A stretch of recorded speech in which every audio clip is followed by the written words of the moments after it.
dunia ini tidak selamanya. Ini bukan tempat abadi. Ini semu.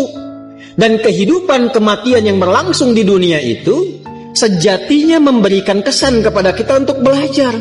Kumpulkan bekal bagaimana caranya di dunia ini berhasil, di akhirat meraih kemuliaan. Itu yang dimaksudkan surah Al-Mulk itu. Surah 67 di ayat yang kedua. Walladzi khalaqal mauta wal hayata liyabluwakum ayyukum ahsanu amala. Ahsanu itu isim tafdil. Ya, dari kata hasanah tadi. Jadi kita mengumpulkan hasanah, tapi orientasinya akhirat. Dan untuk mencapai ke titik itu, Allah berikan bentangan jalannya disebut dengan ibadah. Karena itu ketika Allah memerintahkan kita ibadah dalam bentuk fi'il amr, itu sebetulnya saking sayangnya kepada kita. Kalau nggak sayang nggak akan diperintahkan.